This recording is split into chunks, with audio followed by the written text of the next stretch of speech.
네, 끝까지 들어주셔서 감사합니다. 네, 다음번에는 이어지는 입시 이야기 두 번째 시간을 준비해서 곧 업로드 하도록 하겠습니다. 네, 좋아요, 구독, 알림 설정 부탁드리겠습니다. 감사합니다. 자, 수시의 핵심 학생부 종합전형에 대해서 알아보도록 하겠습니다. 먼저 입학사정관이 학생부 종합전형을 통해서 학생을 선발할 때 어떤 요소를 평가하는지 살펴보도록 하겠습니다. 자, 입학사정관이 학생을 평가할 때 물론 대학마다 세부적으로 나누어질 수 있겠지만 크게 봤을 때 세 가지 영역을 평가한다, 이렇게 보시면 좋겠습니다. 그 첫 번째가 바로 학업 능력이다 라는 것이죠. 이 학업 능력은 다른 것이 아니라 전공 과목 이수 능력을 평가하는 거다라는 겁니다. 어떤 학생을 선발했는데 전공 과목을 이수할 수 있는 능력이 없다라고 했을 때는 잘못 선발한 게 될 것이다 라는 것이죠. 자, 그렇다면 이 전공 과목을 이수할 수 있는 능력이 있는지 없는지 판단하기 위해서 입학사정관께서 주로 보는 것이 무엇일까요? 맞습니다. 가장 눈에 잘 띄는 것이 내신 아닙니까? 그런데 내신은 1등급, 2등급, 3등급 쭉 다양하게 있습니다. 하나 질문을 드려볼게요. 자, 1등급과 2등급 중에서 누가 공부 잘하느냐라는 것이죠. 근데 대부분의 사람은 1등급이 2등급보다 공부 잘한다, 이렇게 생각을 합니다. 과연 그럴까요? 자, 지방에 있는 일반고등학교 내신 1등급과 다음에 아주 유명한 전국 모집 자사고 내신 2등급, 그 학생들끼리 비교했을 때 일반고에 다니고 있는 내신 1등급이 자사고 다니고 있는 내신 2등급보다 공부 잘한다, 이렇게 결론 내리기란 어렵다라는 것이죠. 한마디로 1등급이 2등급보다 공부 잘한다가 성립하는 것은 학생부 교과전형은 100% 성립하지만 학생부 종합전형에서는 100% 성립하는 것이 아니다라는 것이죠. 그렇다면 눈에 보이는 이 1등급과 2등급, 3등급에 의미를 부여해줄 무엇인가가 필요하다라는 거죠. 다시 말해서 1등급인데 전공 과목 이수 능력이 가능할까? 2등급이지만 전공 과목 이수 능력이 가능할까? 3등급인데도 전공 과목 이수 능력이 가능할까? 이것을 판단해 볼 수 있는 무엇인가 기준이 있어야 된다라는 것이죠. 그것이 가장 중요한 과목별 세부 능력 및 특기사항이다라는 겁니다. 이 과세특이 바로 여기에 주어진 내신에 의미를 부여해 주는 거다라는 것이죠. 한마디로 이 세특이야말로 실질적인 내신의 역할을 담당한다, 이렇게 보실 수가 있겠다라는 것이죠. 물론 제가 뒤에서 말씀을 드리겠지만 이 세부 능력 및 특기 사항에는 그 학생의 과제 집착력이라든가 또는 지식 확장을 위한 노력이라든가 수업에 얼마나 열정적으로 참여했는지, 이 모든 것이 기록되어질 수 있기 때문에 그렇다라는 겁니다. 여기서 우리가 잠깐 고민해야 될 것이 있죠. 그게 뭐냐면은 선생님에 따라서 세부 능력 및 특기 사항이 기록되어지는 것이 다를 수가 있다라는 겁니다. 예를 들어서 어떤 선생님은 세부 능력 및 특기 사항을 정말 꼼꼼하게 잘 적어주시는데 어떤 선생님은 그렇지 못한 선생님도 분명히 있을 수 있다라는 것이죠. 그렇다면 선생님 잘 만나면 유리하고 그렇지 않으면 불리할 수 있지 않겠느냐라는 겁니다. 물론 그러실 수 있습니다. 하지만 입학사정관 분들께서도 여러 가지 자료를 활용해서 세부 능력 및 특기 사항의 가치를 들여다본다라는 겁니다. 다시 말해서 이렇게 기록된 세부 능력 및 특기 사항이 믿을 만한가 그렇지 않은가를 판단해 봐야 되겠죠. 그것이 뭐냐? 바로 지적 호기심 활동이다라는 겁니다. 이 지적 호기심 활동을 통해서 이 세부 능력 및 특기 사항을 바라다 본다라는 거죠. 그럼 어떤 것이 있느냐? 교과 관련 동아리라든가 또는 행동 특성 및 종합 의견에서 담임 선생님이 그 아이의 자기주도 학습이라든가 과목의 능력이라든가 이런 표현해 놓은 그런 것들이라든가, 그리고 기타 지적 탐구 활동 이런 것을 통해서 그래, 이 아이는 이런 전체적인 것을 살펴봤을 때 이렇게 기록된 세특 믿을 만해. 이 아이는 이런 것을 전체적으로 살펴봤을 때 이렇게 기록된 세특 조금 의심스러운데, 이런 것들이 다 가능해진다라는 겁니다. 따라서 어느 정도 객관성을 가지고 모든 것을 바라볼 수 있다라는 겁니다. 특히 입학사정관들께서는 상당히 많은 학생들의 생기부를 봐왔기 때문에 조그만 것이라도 하나하나 살펴본다면 충분히 판단하실 수 있습니다. 너무 걱정은 하지 않으셔도 된다라는 것이죠. 여하튼 이 두 가지 요소를 가지고 전체적으로 학업 능력을 판단할 수 있다라는 겁니다. 자, 그리고 두 번째 보는 것이 바로 진로 쪽이죠. 자, 진로는 당연히 전공 적합성 참조합니다.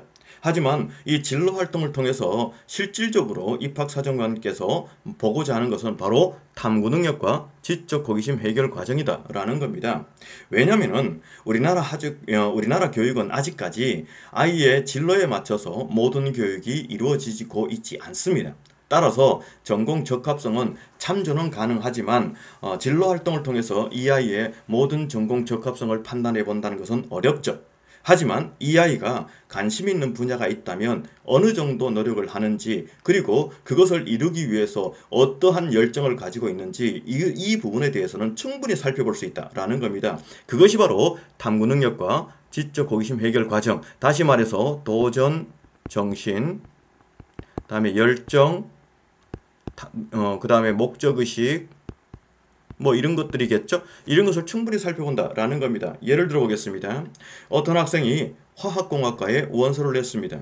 자, 그렇다면 입학사정관은 이 학생은 화학에 관한 관심이 대단한 아이다라는 것을 충분히 인지했을 겁니다. 그렇다면 고등학교 3년을 다니면서 화학에 관해서 어떤 활동을 해봤는지, 그리고 화학에 관한 지식과 정보를 얻기 위해서 어떤 책을 활용해서 이런 활동을 해봤는지, 그리고 이렇게 얻은 지식과 정보를 가지고 어떤 동아리를 해봤는지, 그리고 선생님은 행동 특성 및 종합 의견에서 이 아이의 전공 적합성에 대해서 어떻게 평가해놨는지 충분히 살펴볼 수 있다라는 겁니다.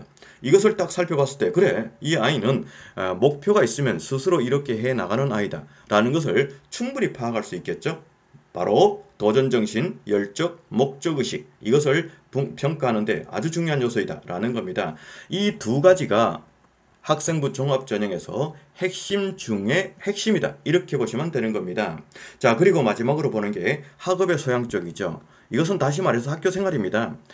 자율활동을 통해서 이 학생이 학교 생활을 능동적으로 했나 수동적으로 했냐, 그리고 행동 특성 및 종합 의견을 통해서 이 아이의 개인적 특성, 다시 말해서 개인적 특성이라는 것은 인성이라든가 품성, 그 다음에 그 아이의 자기작성 능력, 진로 발전 가능성, 뭐 수많은 것들을 다 살펴볼 수 있겠죠. 여하튼 개인적 특성과 그 학생의 인성, 품성, 이런 것들을 충분히 살펴볼 수 있겠다라는 겁니다. 자, 이런 것을 보면은, 그래, 이 아이는 공부 열심히 할 수 있는 아이야. 그리고 어떤 목적이 있으면 충분히 뭔가를 해내기 위해서 도전하는 아이야. 그리고 보니까 정말 인품도 있네. 이렇게 해서 평가에서 아이를 선발하는 것이 바로 학생부 종합전형이다라는 겁니다. 그렇다면 이 3요소가 제대로 잘 갖춰졌을 때 학생부 종합전형에서는 굉장한 그런 경쟁력을 갖추게 될 거다라는 겁니다. 자, 그렇다면 실질적으로 상위권 대학을 희망하는 경영학자가 꾸민 학생이 있다라는 가정하에서 진로 설계를 해보도록 하겠습니다. 자, 학생부 종합전형에서 가장 중요한 것은 바로 학업 능력이다 라고 말씀을 드렸죠. 학업 능력은 무엇을 살피기 위한 것이다? 네, 맞습니다. 전공, 과목, 이수 능력이다 라는 겁니다. 이 전공 과목 이수 능력을 평가하기 위해서 학업 능력을 살피는데, 다시 말해서 공부를 잘할까 못할까를 살펴봐야 된다라는 것이죠. 그럼 가장 눈에 띄는 것이 뭘까요? 바로 내신입니다. 내신은 보통 주요 과목 내신을 살피지만 일부 대학은 전 과목 내신도 살핀다라는 거 기억해 두시면 좋을 것 같습니다. 여하튼 상위권 대학을 가고 싶은 아이라면 내신은 1등급과 2등급 정도를 유지하는 것이 참 좋겠습니다. 그렇다면 1등급이 2등급보다 공부 잘할까? 이런 개념은 성립하지 않는다라고 말씀을 드렸습니다. 1등급이 2등급보다 공부 잘할 수도 있고 2등급이 1등급보다 실력자일 수도 있다라고 앞에서 말씀을 드렸죠. 그렇다면 1등급, 2등급 중에서 누가 공부 잘하고 누가 실력자일까? 여기에 대해서 의미를 부여할 필요가 있는데, 그 요소가 바로 세부능력 및 특기사항이다 라고 말씀을 드렸습니다. 이 세부능력 특기사항이 왜 주어진 내신에 의미를 부여해 줄 수 있느냐라는 것인데, 이 세특에 기록되는 내용을 보면 그것이 충분히 이해할 수 있습니다. 봐볼까요? 자, 세특에 가장 일반적으로 나타나는 것이 바로 수업 참여도입니다. 자, 수업 참여도는 발표 활동이라든가 토론 활동, 모둠 활동이라든가 교사 질문에 어떻게 대답했는지, 그리고 과제 집착력입니다. 과목마다 있을 수 있는 수행평가를 어떻게 해왔는지, 그리고 중요한 지적 호기심이죠. 이 지적 호기심은 매우 중요한 건데요. 자, 어떤 과목이든 관계없이 보통 주요 과목 이 정도로 생각하시면 좋겠죠. 여하튼 수업을 듣는 중에 본인이 관심 있는 분야가 생길 수 있습니다. 자, 이렇게 관심 있는 분야가 생겼다면 그 관심을 가지고 그대로 묻어둔다면 아무런 의미가 없습니다. 그렇다면 교과서 이외에 관련된 독서라든가 또는 관련된 논문을 통해서 추가 학습을 하고, 그리고 학습하는 과정에서 의문점이 있다면 교사 선생님께 질문을 통해서 관심 있는 분야에 대한 어떠한 성취를 이뤄낸다면 이보다 훨씬 더 중요한 것은 없다. 정말로 중요한 평가 요소 중에 하나이다 라는 겁니다. 그래서 이 부분은 신경 쓰실 필요가 있겠죠. 그 다음에 드러날 수 있는 것이 바로 과목 능력이다 라는 겁니다. 과목 능력은 예를 들어서 영어 선생님이 이 아이는 회화 능력이 뛰어납니다. 어휘력이 풍부합니다.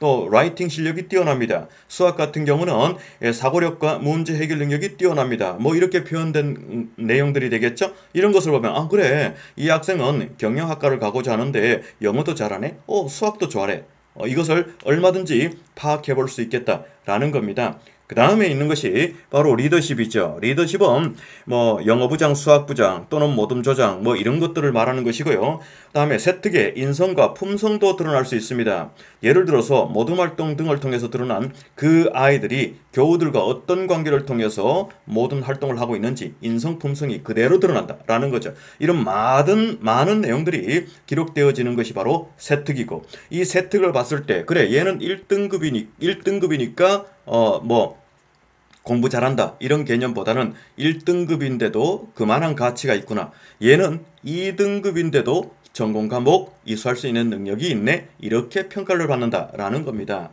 하지만 앞에서도 말씀드렸다시피 이렇게 평가단 이 세부 능력 및 특기 사항 같은 경우는 선생님에 따라서 기록되어지는 것이 다를 수가 있다라고 말씀을 드렸고, 그러면 이렇게 기록된 세특을 믿을 만한가 그렇지 않은가 다시 평가해볼 뭔가가 필요하다라고 말씀을 드렸죠. 그것이 뭐라 했습니까? 바로 지적 호기심 활동이다 라고 말씀드렸습니다. 여기에 드러난 것은 바로 교과 관련 동아리 또는 선생님이 행동 특성 및 종합 의견에서 그 아이의 자기작성 능력이라든가 영어라든가 수학이라든가 기타 과목에 대한 능력들, 이런 것을 충분히 표현해 둘 수 있죠. 자, 이런 것들, 그리고 기타. 자, 이 기타가 대부분 중요한데 이게 뭐냐라는 겁니다. 예를 들어서 자율활동에 흡연 예방 교육을 받았습니다.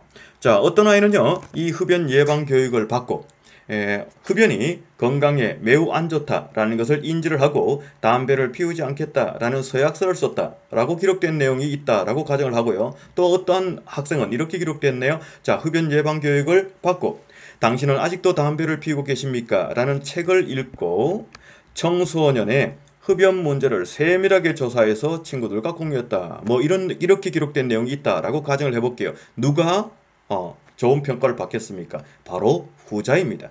바로 기타라는 것은 독서를 통해서 본인의 호기심을 해결해 나가는 과정들, 이런 것들과 이 전체적인 것을 딱 살펴봤을 때 이 학생은 이렇게 기록된 내용을 봤을 때 세특 믿을만해, 이렇게 기록된 내용을 봤을 때 세특 뭔가 이상한데, 이렇게 평가받을 수 있겠다라는 겁니다. 그리고 교과 동아리 중요해서 조금 더 세밀하게 한번 설명을 드려보도록 하겠습니다.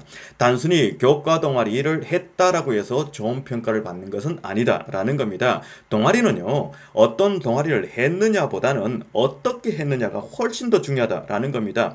이 학생은 경영학자가 꿈이다라고 분명히 앞에서 제가 말씀을 드렸죠. 그렇다면 이 학생이 교과 동아리, 즉 수학 동아리를 가입을 해서 활동을 하는데, 경영자의 입장에서 가장 중요한 것은 바로 의사결정 능력이다라는 겁니다. 근데 그 의사결정을 할 때 가장 많이 활용되고 있는 것이 확률과 통계이죠. 그래서 수학 동아리에 가입해서 확률의 허와실이라는 제목을 가지고 실생활에서 적용되는 사례를 직접 조사해 보는 겁니다. 자, 예를 들어서 내가 좋아하는 야구 선수가 있습니다. 그러면 과거 한 5, 6년 동안 그 선수의 안타 확률을 구해내고, 그 다음에는 이 확률을 가지고 이 다음에 이 선수가 나왔을 때는 안타를 몇 번 정도 칠 것 같다라는 것을 충분히 계산해낼 수가 있겠죠. 자, 그렇다면 그 결과를 가지고 실제 다음에 그 선수가 나왔을 때 정말 안타를 그렇게 치는지, 한번 파악해 볼 수 있잖아요. 맞나요? 그렇다면 내가 계산했던 그 확률과 맞을 수도 있고 다를 수도 있겠다라는 겁니다. 하지만 대부분 다르게 나오는 경우가 많습니다. 그렇다면 이 확률이라는 것이 의사결정하는데 정말로 믿을 만한가? 라는 것이잖아요. 그래서 확률에 대해서 다시금 생각해 볼 수 있는 기회를 가질 수 있겠죠. 자, 이런 것을 할 때 그냥 일반적으로 하지 말고 예를 들어서 뭐 이 책 아니고 다른 책을 읽어도 됩니다. 확률의 함정이라는 이 책을 통해서 충분히 학습을 하고, 그죠? 그리고 모르는 것이 있으면은 질문을 통해서 해결을 하고, 자, 이것을 가지고 여기에 적용을 해서 한번 해보는 것이, 자, 이런 것이 바로 실질적으로 확률을 통해서 의사결정을 할 때 어느 정도 위험성이 있고 또 어떤 것을 또 고려해야 될지 충분히 파악할 수 있을 거다라는 겁니다. 자, 여하튼 이것과 이런 것들, 자, 이것이 충분히 되어 있다면 앞에 있었던 기록된, 이렇게 잘 기록된 이 세분야 및 특기사항 충분히 가치가 있게 되고, 이 가치는 내신 2등급이든 1등급이든 의미를 부여줘서 2등급도 붙을 수 있고 1등급도 떨어질 수 있는 이런 것을 결정 지어 줄 거다라는 겁니다. 다음으로 중요한 것은 진로활동이죠. 자, 이 진로활동을 통해서 대학은 이 학생의 열정과 목적의식, 도전정신을 충분히 파악할 수 있다라는 겁니다. 이 학생의 진로 희망은 경영학자입니다. 그렇다면 관련된 진로 활동과 관련된 동아리가 있으면 참 좋겠다라는 것인데, 그 진로 활동으로서 추천드리는 것이 바로 롤모델 기업을 선정하는 겁니다. 그래서 그 롤모델 기업의 자본금은 어떻고, 제품은 어떤 제품들이 있고, 종업원수는 어느 정도고, 주가는 어떻고, 그리고 기업의 가치는 어떤지, 자, 이런 과정을 통해서 기업을 바라보는 눈들을 충분히 기를 수 있다라는 것이고요. 그 다음에 방과 후에 스터디 그룹을 만들어서 매경 테스트라든가 이런 것을 충분히 학습하면서 경제 관련 지식을 축적한다면 이 학생의 도전 정신과 열정은 충분히 파악할 수 있겠다라는 겁니다. 그리고 또한 추천하는 것은 바로 모의 주식 투자인데요. 자, 이 모의 주식 투자는 동아리를 먼저 설명을 하고 차후에 설명을 드리도록 하겠습니다. 자, 그리고 동아리가 필요한데 모의 창업 동아리를 추천한다 라는 겁니다. 자, 어떤 동아리를 했느냐보다는 동아리에서 무엇을 했느냐가 가장 중요하다라고 앞에서도 말씀을 드렸죠. 자, 실질적으로 창업 동아리에서 필요한 것은 종잣돈입니다. 그런데 대부분의 아이들은 나는 1억으로 할 거야, 나는 5천만 원으로 할 거야, 뭐 이렇게 생각을 하고 시작을 하는데요, 아무런 의미가 없습니다. 실질적으로 이 종잣돈은 실질적이어야 된다라는 겁니다. 한마디로 나와 같은 꿈을 꾸는 아이들이 10명이 있다라고 가정을 해보도록 하겠습니다. 그 10명의 학생들이 모여서 의기투합해서, 자, 우리 용돈은 한 달에 얼마씩이다, 그래서 우리가 종잣돈을 마련하기 위해서 얼마씩 내야 된다 라고 해서 다 걷었습니다. 자, 그렇게 해서 몇 달 동안 이렇게 종잣돈을 충분히 마련해야 된다라는 겁니다. 그래서 시일이 걸리겠지만 예를 들어 종잣돈 100만 원을 마련했다라고 가정을 하도록 하겠습니다. 그렇다면 실질적으로 사업할 수 있는 기반은 이제 갖춰졌다라는 것이죠. 그렇다면 이 100만 원을 기준으로 내가 어떠한 품목을 할 건지, 그리고 이 품목이 어떠한 그런 연령대에 적합한지 시장 조사도 충분히 하고, 그 다음에 이 제품을 구입하기 위해서 소비자가 그대로 구입해서 판매를 한다면 더 비싸게 팔아야 되기 때문에 판매가 제로일 거다. 그렇다면 싸게 사야 되기 때문에 도매가 파악이 필요하다라는 겁니다. 그래서 도매가를 파악하고 그 다음에 구입을 해야 되는데, 이때 이 구입은 가상으로 하는 겁니다. 장부상으로 하는 거다라는 겁니다. 장부상에서 내 자본금은 얼마, A라는 상품을 구매하는데 얼마 주고 몇 개를 구입했다, 이렇게 하는 것이죠. 이해가셨나요? 그러면 실질적으로 마련된 이 종잣돈은 어떻게 하는 거냐라는 거죠. 이 100만 원은 예를 들어서 담임 선생님을 통해서 기증을 하는 것이죠. 실질적으로 기증을 하는 것. 자, 그렇다면 엄청난 의미 있는 그런 것도 생겨날 수 있다라는 겁니다. 여하튼 이렇게 해서 도매가를 파악해서 가상으로 장부상으로 구입을 합니다. 자, 구입했으면 마케팅을 해야 되겠죠? 마케팅은 어떻게 하는지 하나의 샘플을 보여드리도록 하겠습니다. 자, 여기다가 상품 설명을 충분히 하는 것이죠. 한마디로 마케팅 하는 겁니다. 자, 마케팅을 하고, 자, 여기는 구매를 하겠다, 아니면 구매하지 않겠다, 칸을 이렇게 나눠 놓고요. 그 다음에 스티커를 준비하는 겁니다. 자, 이렇게 준비를 해서 뭘 한다고요? 네. 학교라든가 아니면 거리라든가 또는 교무실이라든가 각각 대상에 따라서 저 판넬을 배치를 하고 스티커를 준비해서 지나가는 사람을 붙들고 자, 이런 상품이 있는데요. 이 상품은 어떠한 특징이 있습니다. 자, 시중에서 사면 얼마인데 우리에게 사면 얼마입니다. 사실 의향이 있으십니까? 의향이 있다면 여기에 스티커, 없다면 여기에 스티커 이렇게 붙이도록 하면 되는 겁니다. 이것이 바로 판매죠. 한마디로 스티커로 가상 판매하는 겁니다. 중요한 것은 내가 A라는 상품을 100개를 구입했던 200개를 구입했던 관계없이 판매 기간은 일주일 정도로 잡아야 되죠. 자, 일주일 내에 못 파는 것은 전부 다 폐기 처분해야 되는 겁니다. 손실이 그만큼 발생이 되겠죠. 자, 여하튼 일주일에 내가 예를 들어서 가상으로 A라는 상품을 100개를 샀는데 50개밖에 못 팔았다 라고 하면 50개는 폐기 처분해야 된다라는 거죠. 그것을 장부 정리를 하는 거고, 그러면 손익이 생기겠죠. 그렇다면 적자가 생겼으면 왜 적자가 생겼는지 원인을 파악하고 마케팅 전략을 새로 짜서 다시금 판매를 해야 된다라는 겁니다. 이것을 계속해서 로테이션 하면서 계속 수익을 쌓아 나가야 되는 것이고, 그 자본금이 커짐으로써 점점 상품도 다양화해야 된다라고 보시면 좋겠습니다.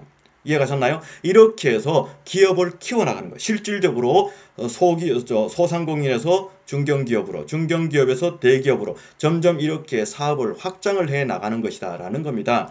이해가셨나요? 자, 그렇다면 당연히 기업에는 이윤이 생길 겁니다. 그 이윤의 10%면 10%, 20%만 20%를 가지고 모의 주식 투자, 즉 시드머니를 결정을 하는 것이죠. 한마디로 수익의 20%, 그죠? 사업 수익이 되겠죠? 이 수익의 20%를 시드머니로 결정을 해서 모의 주식 투자하는 겁니다. 일대 주식을 투자할 때는 국내 국외 관심 종목을 선정을 하고 충분히 투자 가치가 있는지 파악을 하고 난 다음에 투자를 하는 것이고, 그래서 주별이나 월별로 그 변동사항을 체크를 하고, 또는 내가 이득을 봤다라고 했을 때는 추가 구입도 할 수 있는 것이고, 또는 매각을 해야 되겠다, 매각 결정도 할 수 있는 것이고, 맞죠? 자, 이런 모든 활동을 통해서 손익을 전체적으로 파악을 하고, 손실이 발생이 됐을 때는 어떻게 하고, 이득이 발생이 됐을 때 어떻게 한다 라는 것까지 같이 이 두 개가 연합해서 간다면 이 학생은요, 경영학자로서 상당한 경쟁력을 갖추게 될 거다라는 겁니다. 이해가셨죠? 자, 그리고 마지막으로 보는 게 학업의 소양이죠. 학업의 소양은 이 학생의 인품을 보고자 하는 겁니다. 그래서 자율활동을 통해서 드러난 그 학생의 임원활동이라든가, 지금은 코로나 때문에 활성화되고 있지 않지만 이 체육대, 축제 때 그 아이가 어떠한 역할을 했다든가, 그리고 각종 교육활동에 얼마나 적극적으로 참여했는지, 이런 것을 쭉 보면은 그 학생의 리더십이라든가 협력, 나눔, 배려, 규칙, 공동체, 열정, 이 모든 것을 충분히 파악할 수 있겠다라는 겁니다. 따라서 임원 활동도 물론 중요하지만 전교생이 모두 참여하는 곳에서 최선을 다하는 것이 가장 중요한 거다라고 생각하시면 참 좋겠습니다. 그 다음에 두 번째로 행동 특성 및 종합 의견에 기록된 그 학생의 학교생활, 인성, 품성, 개인적 특성을 쭉 보고 출결사항을 딱 본다면, 그래, 이 학생은 인품도 괜찮아 라는 것이 충분히 평가받을 수 있겠다라는 겁니다. 따라서 자, 이 학생은 내신도 이 정도 범위에 있고 세분의 특기상을 보니 이 내신을 가지고 전공 과목 이수하는데 문제가 없을 것 같고, 그리고 이렇게 기록된 세특을 믿을 만한가 평가해보니 정말 믿을 만하고, 그 다음에 이 학생의 열정을 바라보니 정말 그 열정 하나는 대단하고, 그 다음에 인성과 품성을 바라보니 이 학생 정말로 인품도 괜찮아, 이 학생을 선발하는 데 문제가 없겠어. 자, 이렇게 평가해서 뽑아가는 것이 학생부 종합전형이다 라는 겁니다. 이해가셨나요? 자, 이렇게 준비해서 종합전형을 준비한다면 이 학생이 떨어지는 경우는 없을 거다 라는 겁니다. 여기까지 학생부 종합전형 핵심에 대해서 간단히 살펴봤습니다. 감사합니다. 안녕하세요, 김박현입니다. 여러분, 카메라 앞에 손이 좀 떨리는 것이 덜해졌는데요, 아직도 조금 떨립니다. 오늘은 그 이어지는 입시 이야기라는 제목으로 첫 번째, 학생부 종합전형을 위해서 학교생활 기록부를 어떻게 관리하면 좋은지 그 부분에 대해서 한번 정보를 공유하고자 합니다. 좋아요, 구독, 알림 설정 부탁드리겠습니다. 그러면 바로 시작하도록 하겠습니다.